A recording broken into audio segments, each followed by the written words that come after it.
sebelah timur, ya di Panisambi. Kita nanti keluar lewat barat.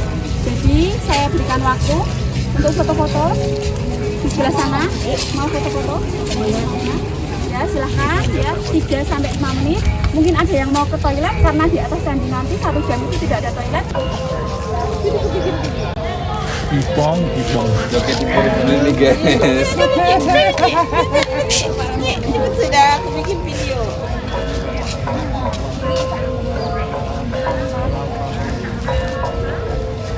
Oke, teman-teman yang lain ya Bapak Ibu semua yang sudah tidak mau foto-foto kita bisa langsung menuju ke lokasi karena jalannya sudah dibuka.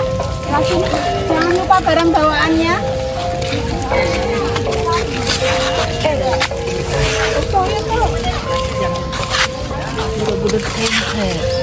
Gimana itu satu? Bilang foto sensinya dulu. Cek aku tahu yang. Jadi nggak buat tuh.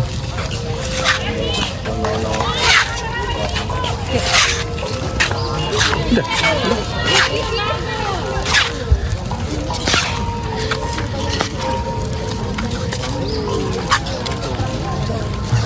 Zoom in.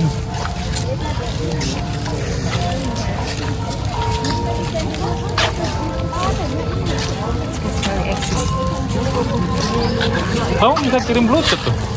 Nanti Apa sih tulisnya?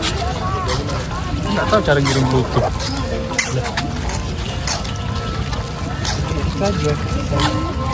Hah? Bisa. ayo.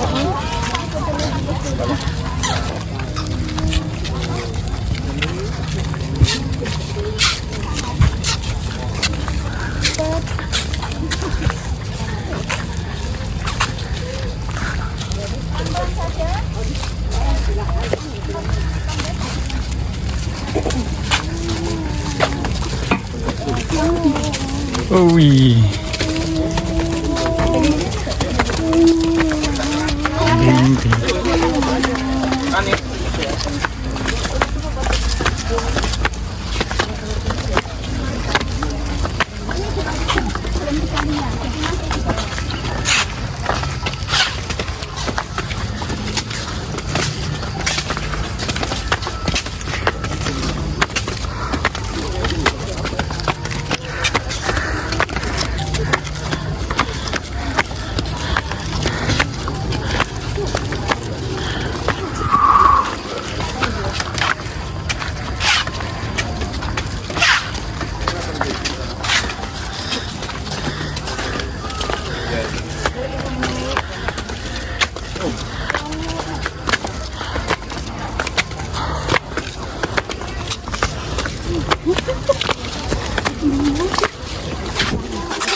Oke.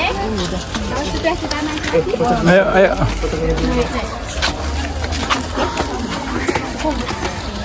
Gila. Ini kayak nanggala kota ini. Kamera juga bagus.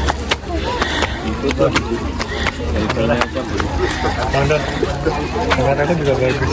Hah? Kamera aku juga bagus. Oh ya? Gimana? Pas dulu.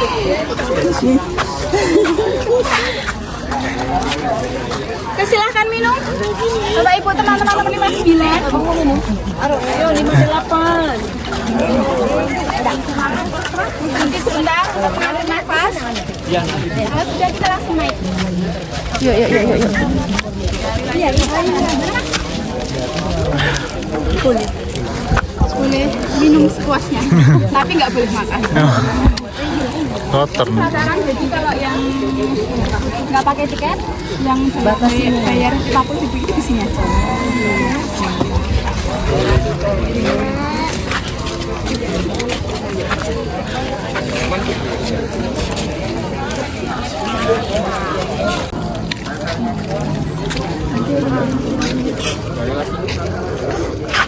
Oke sudah, yang sudah kita bisa mulai naik.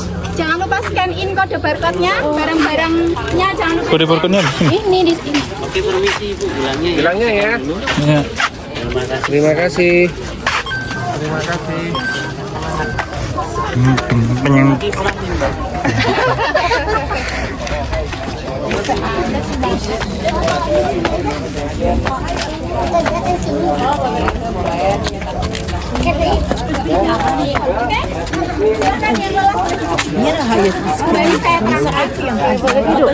Iya, silakan.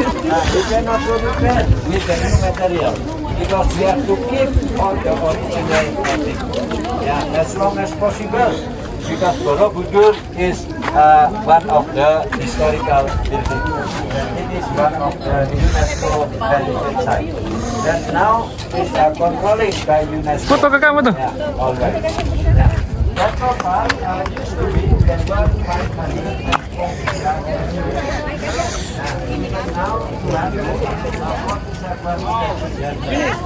And why 504?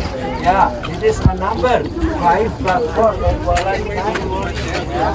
It is almost similar like the 10 layer. Total 10 layers. And of course level number 10 is the destination. The point. And how to be there was part of the 9 levels. Yeah, like that. And every side with 108 statues. Yeah, like here at east side, the south side, the side, north side, all of the side. Only the hand position are different. That are followed to the side by side. And something like this, it is the waterfall or drainage. Yeah, then here there are 100 drainages. Even now that doesn't work anymore. Yeah, doesn't work anymore because during the restoration we made the new drainage system. And we put that below the floor, yeah, under the floor, that disappears. Oke, jadi ini lantai 2, bukan lantai 1. Borobudur sendiri ada 10 tingkat. Tingkat pertama itu di bawah, ini tingkat kedua. Kemudian tingkat 3 sampai tingkat 7, tingkat 8 sampai tingkat 9. Jadi dari 10 tingkat itu terbagi menjadi 3 ya dunia. Tingkat 1 dan 2 itu namanya tingkat Kama Dhatu. Kama itu artinya hawa nafsu, dan Dhatu itu artinya dunia.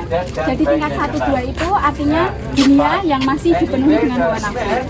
Jadi kalau manusia masih suka marah-marah, iri, dengki, serakah, dan sifat-sifat jelek lainnya, itu letaknya masih di situ. Kemudian nanti kita akan naik ke tingkat yang lebih atas, tingkat 3 sampai tingkat 7 itu namanya tingkat rupa dhatu. Rupa itu artinya bentuk dan dhatu itu artinya dunia. Dunia bentuk, ya teman-teman. Kemudian yang terakhir kita akan naik ke tingkat yang paling atas, tingkat 8, 9, 10 atau yang dinamakan dengan tingkat arupa dhatu atau nirwana. Jadi di agama Buddha, kalau orang meninggal itu kan reinkarnasi ya teman-teman semuanya.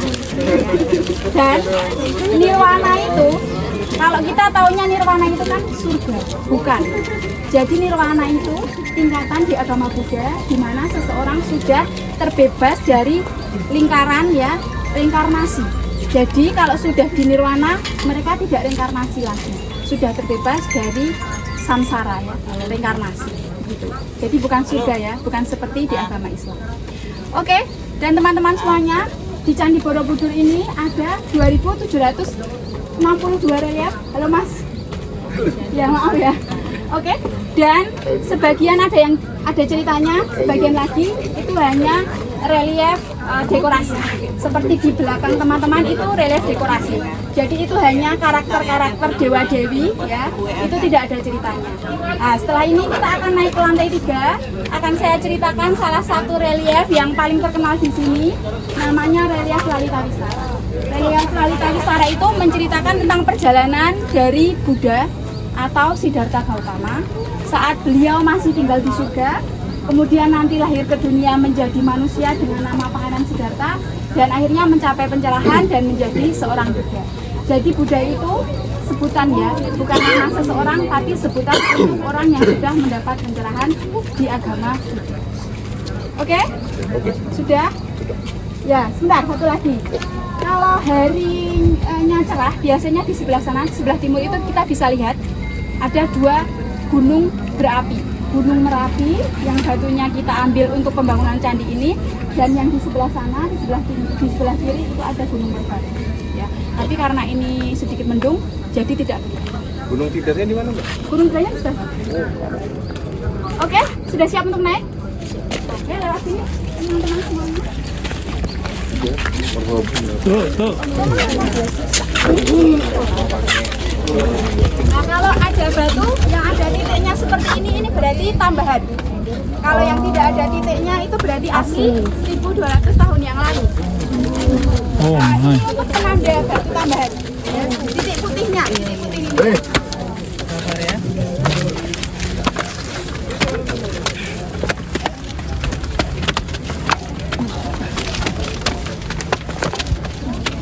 Iya sih berarti. Yang dipegang itu. Yang tanda asli. Asli. Yang batu-batu ini nggak boleh pegang ya, Bun?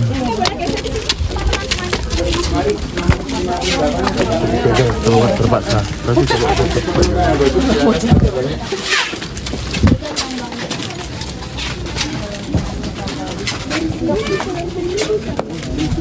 Mari.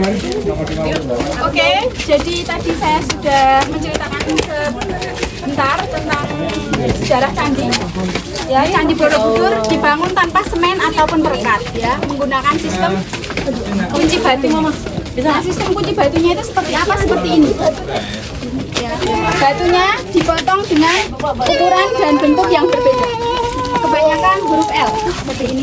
Ada seperti ini. Jadi ini saling mengunci. Ya, oh. jadi ini tidak ada semen. Kalau ada tambahan ini saat restorasi. Ya. Ini masih asli 1200 tahun yang lalu. Nah, ini untuk tembok, untuk lantainya, untuk dindingnya atau temboknya itu di belakang. Di sana. Yang ini. Ya. Jadi kalau untuk tembok itu namanya kunci batu dengan bentuk ekor burung. Jadi dua batu dijadikan satu, tengah-tengahnya nanti dibolong, ya, diberi lubang. Lubangnya mirip dengan bentuk ekor burung. Nah, nanti kemudian ada batu yang lain dimasukkan ke sini, ya, bentuknya mirip. Nah, kemudian ini akan ya, jadi penguncinya. Nah, ini sengaja dibiarkan terbuka supaya orang-orang bisa melihat. Oh, seperti ini ya. Ya, dan warna asli batunya itu seperti ini ya, Bapak Ibu teman-teman semuanya. Nah, tapi di belakang Bapak Ibu itu ada yang sedikit kuning. Kenapa kuning? Nah, ini bukan warna asli, Bapak. Oh. Bukan karena cuaca juga, tapi karena dulu, karena di sini kan banyak sekali relief, dulu dilakukan dokumentasi di foto, ya. Nah, saat difoto, kalau warnanya hitam itu tidak terlalu terlihat, sehingga diberikan cairan yang namanya oker.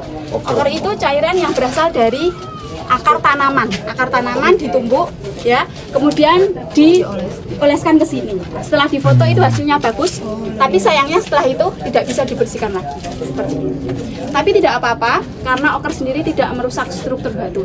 Jadi melindungi batu dari tumbuhan-tumbuhan yang lainnya, seperti jamur. Ya, jadi ini aman, walaupun warnanya agak beda. Oke, dan satu kali lagi. Ini relief yang saya ceritakan di bawah tadi, relief Lalita Wisara yang menceritakan tentang perjalanan Pangeran Siddhartha, ya, nanti akan menjadi Buddha, ya. Nah, ini panel nomor 1. Yang terakhir di sebelah sana itu panel nomor 120. Jadi ada 120 panel, Bapak Ibu semuanya. Kenapa relief ini paling terkenal? Karena menceritakan tentang Buddha tadi. Karena ini kan candi Buddha. Oke, ini nomor 1 panelnya. Pangeran Siddhartha itu belum lahir ke dunia, dia masih tinggal di surga, namanya Sakyamuni, dan nanti setelah itu dia akan turun ke dunia menjadi Pangeran Siddhartha. Oke? Mau foto-foto dulu? Tidak? Mau foto-foto dulu? Boleh. Oh ya, silahkan.